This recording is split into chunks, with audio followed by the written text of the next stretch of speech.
सुतं देवं कंसचाणूरमर्दनं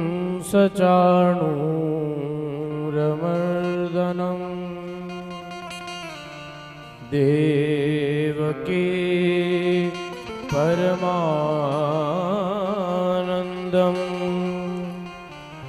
कृष्णं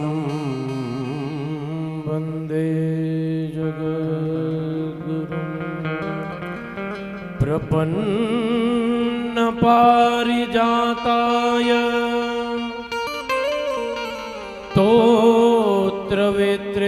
स्तोत्रवेत्रैकपाणये ज्ञानमुद्राय कृष्णाय गीतामृतदुहे नमः। श्री रामचंद्र भगवान की जय। भगवान राघवेंद्र सरकार सपरिवारना चरणों में प्रणाम।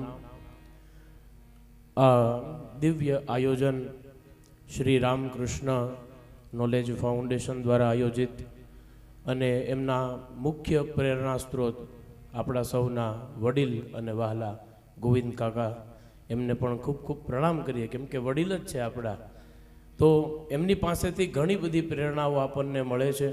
तो आ दिव्य सत्संग जे आपणने प्राप्त थयो छे 11 दिवसनो, एना अंतर्गत 6 दिवसनो जे आ दिव्य रामायणजीनो सत्संग, एना मुख्य वक्ता अमारा वडील नरेश काका सागर, एमने पण प्रणाम।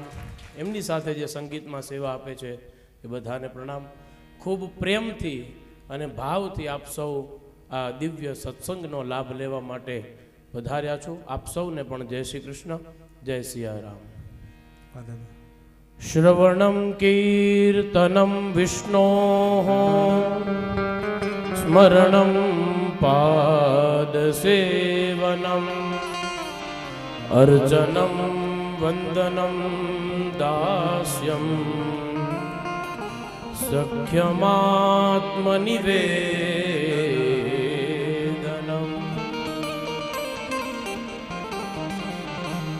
આપણે સાંભળ્યું કે ભગવાનના જન્મની કથા, ભગવાનના બાલચરિત્રની કથા, એ બધામાં મને સૌથી વધારે જો કોઈ ગમતું હોય તો ભગવાનનું જે નામકરણ થયું, એ નામની મહિમા જે બતાવી તુલસીદાસજી મહારાજે, અને અન્ય ગ્રંથોમાં રામજીનું વર્ણન લગભગ 11 ગ્રંથોની અંદર 18 પુરાણમાંથી 11 પુરાણની અંદર રામજીના નામનું મહત્વ બતાવ્યું છે। તો પરમ પૂજ્ય ગુરુદેવ, જેને આપણે રમેશભાઈ ઓઝા તરીકે ઓળખીએ છીએ, એમની પાસેથી સાંભળેલી વાત કે નામ એટલે શું, તો સંસ્કૃતમાં આમ એટલે કાચું, આમ કહીએ એટલે કાચું, જે માણસને કાચો નથી રહેવા દેતો ભક્તિમાં, અધ્યાત્મમાં, એનું નામ છે નામ। અને એ પણ કોનું કહે છે? રામનું, જે પરિપૂર્ણ છે, જે ધર્મ સ્વરૂપ છે। વાલ્મીકી રામાયણમાં એમ કહે છે કે ધર્મ કયો, ધર્મ કેવો હોય, તો કહે છે કે રામો વિગ્રહવાન ધર્મ। રામ છે એ વિગ્રહવાન ધર્મ છે। રામ જે કહે છે તે ધર્મ છે, રામ જે કરે છે એ ધર્મ છે।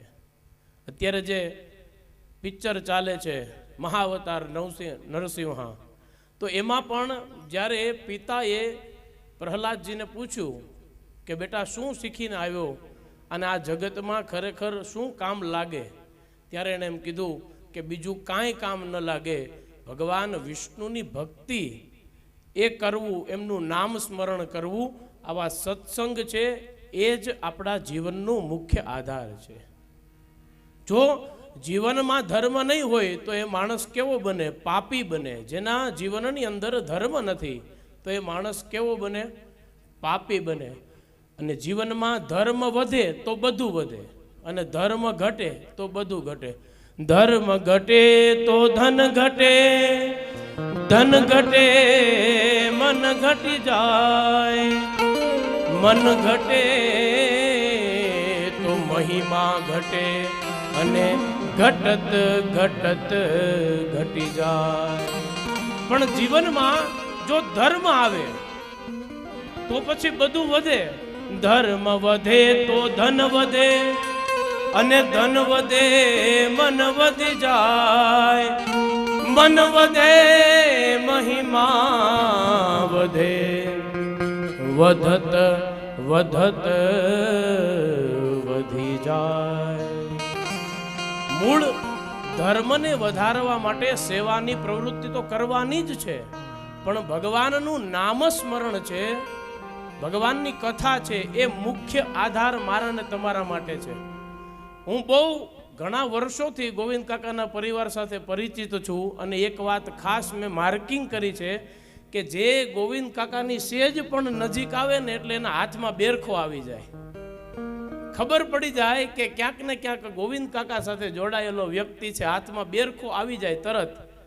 અને એ જે રક્ષા છે એ ક્યારેક હાથમાં પહેર્યો હોય ને તો નવરા બેઠા હોય તો એમ થાય કે બે ભગવાનના નામ લઈ લઈ, રામ રામ રામ, કૃષ્ણ કૃષ્ણ કૃષ્ણ, હરિ હરિ હરિ, સ્વામિનારાયણ સ્વામિનારાયણ સ્વામિનારાયણ.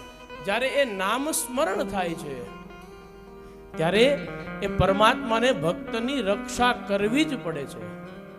ભગવાન આમ પરાધીન કોઈને થતા નથી, ક્યારેય ભગવાન કોઈને આધીન થતા જ નથી. ખાલી ભગવાન ભક્ત માટે પરાધીન થાય છે. અહમ ભક્ત પરાધીન, ગીતાજીમાં ભગવાન સ્વયં કહે છે. તો કહેવાનો ભાવ નામ સ્મરણથી મંગલ થાય. જ્યારે આવા સત્સંગમાં આપણે જોડાઈએ ત્યારે આપણું મન ભગવાન તરફ વળે, ભગવાનના ચરિત્રો સાંભળીએ તો આપણું મન છે એ ભગવાનના નામ તરફ વળે. પણ નામ કેવું લેવું? તો કહે છે દ્રઢતાથી નામ લેવું.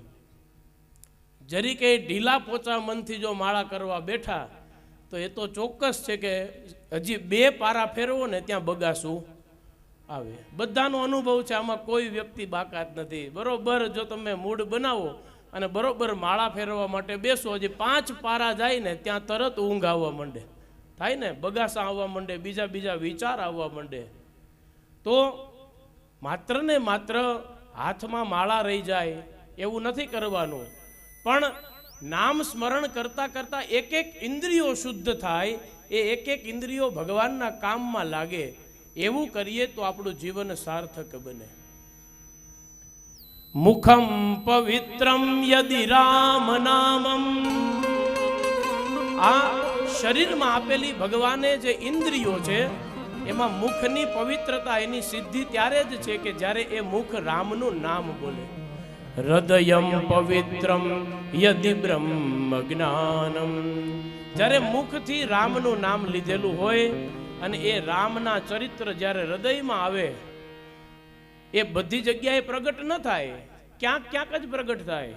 સબ ઘટ મેરો સાઈયા, ખાલી ઘટ નહીં કોઈ, બલિહારી વા ઘટ કી, જા ઘટ પર ઘટ હોય. એ કોઈક એવા ગોવિંદ કાકાના સ્વરૂપમાં આવી જાય કે એના હૃદયમાં રામ પ્રગટી જાય, અને પછી એ લાલજી દાદાનો વડલો બનાવે અને એની છાયામાં હજારો લોકો એ સેવા લે અને એનો આનંદ લે. આ ટાઢા છાયામાં આપણે બેઠા છીએ ને, એ કાંઈક લાલજી દાદાના આશીર્વાદ છે, પૂર્વજોના આશીર્વાદ છે. અને એના હૃદયની અંદર જ્યારે રામ પ્રગટ થયા ત્યારે આ બધું આપણને જોવા મળે છે. તો કહેવાનો ભાવ, દરેક ઇન્દ્રિયોથી પરમાત્માની સેવા થાય. પગ છે એ મંદિર સુધી જાય તો એ પગની સિદ્ધિ થાય, તીર્થયાત્રા કરે. હાથ છે તો એના દ્વારા જ્યારે કોઈ દરિદ્ર નારાયણ આવે અને એની સેવામાં જ્યારે હાથ લાંબો થાય ત્યારે એ હાથની પવિત્રતા છે. દરેક ઇન્દ્રિયો ભગવત કાર્યમાં જોડાય તો જ જીવન સફળ બને. એવા દિવ્ય સત્સંગની અંદર જ્યારે આપણે ભેગા થયા છીએ, વધારે સમય નથી લેવો, કેમ કે 6 એટલે 6, એનાથી વધારે 1 મિનિટ આપણે ન લેવાય, કેમ કે એક સમયનો કાળનો પણ આપણને દોષ લાગે છે. કોઈની 1 મિનિટ વધારે લીધી હોય તો પછી આપણે 1 મિનિટ વધારે દેવાની પણ તૈયારી રાખવાની. તો ભગવાનની કૃપાથી સત્સંગમાં આપણે સૌ સંમિલિત થયા છીએ અને ભગવાનને એવી પ્રાર્થના કરીએ કે હજારોના જે તારણહારા છે ભગવાન એને 1000 વર્ષના કરે, સારી આયુષ્ય આપે અને સદૈવ લાઠીના આંગણે આવા દિવ્ય કાર્યક્રમો થાય ને લાઠીની જનતા આજુબાજુના બધા જ લોકોને આવા દિવ્ય સત્સંગનો લાભ મળે એ વાત સાથે વાણીને વિરામ આપીએ. શ્રી રામચંદ્ર ભગવાન કી